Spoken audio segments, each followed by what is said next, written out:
In this video, I'm gonna let you in on some best practices for creating a custom video thumbnail so that more people click on and watch your video.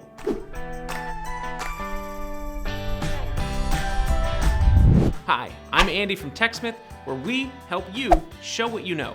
Your video is competing with hundreds of thousands, if not millions of hours of similar, related content on YouTube. Think of your thumbnail like the cover of a book. Viewers will often judge your entire video with just one quick glance at the thumbnail. This means the success of your video hinges on whether or not you make a thumbnail that people even want to click on. A good video thumbnail draws the viewer in and shows them what they're getting into. In this video, I'll give you 5 simple tips that we use when we make our YouTube thumbnails. Number 1, sometimes the simplest solution is best. Is there a great moment in your video that you can create a thumbnail from? Okay, use that. People will then expect to see this moment in your video, and they won't feel misled by an unrelated thumbnail up front. With a few simple tweaks like an eye-catching font and maybe some additional simple or bold touches, you've got a ready-to-go thumbnail. This may sound oversimplified and isn't a solution for each video, but it's often a good place to start. It can be really effective, and it makes sense if the video is instructional or contains screen-captured footage without a person's face in the video.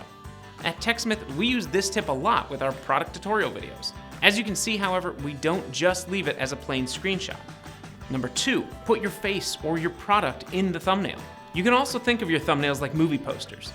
The most eye-catching ones usually feature highly expressive faces or a large image of the subject of the movie.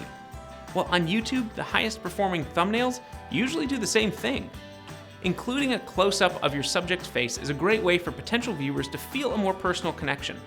Your thumbnail, like a movie poster, should include a bit of the video title. Now, because the title is always visible under the video, you don't have to include everything. Often, a few larger font keywords will do the trick even better.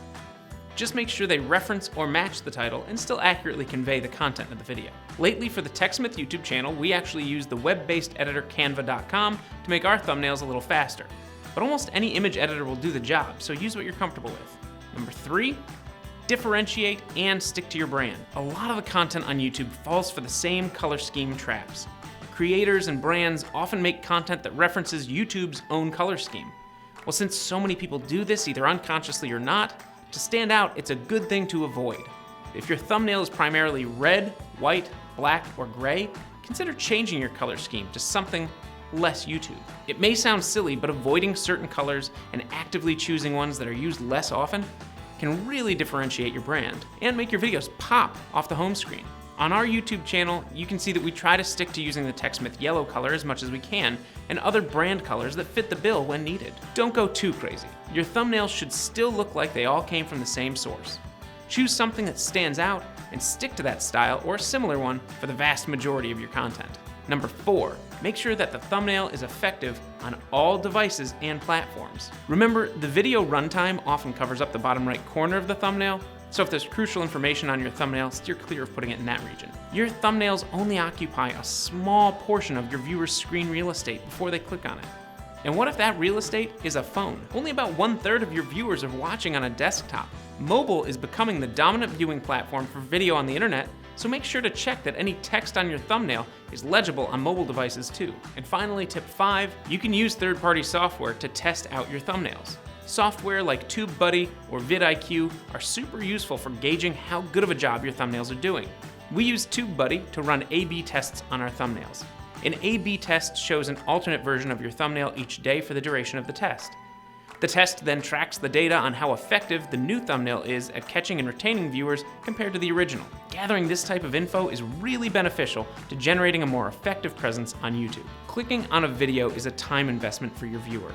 Make sure that the thumbnail does a good job of conveying the actual subject of the video, or else they may think that you misled them or are just wasting their time. So there you have it. With these steps and a little trial and error, anyone can make an effective YouTube thumbnail. If you enjoyed this video, give it a like, and if you haven't already, subscribe to our channel for more great content. Thanks for watching.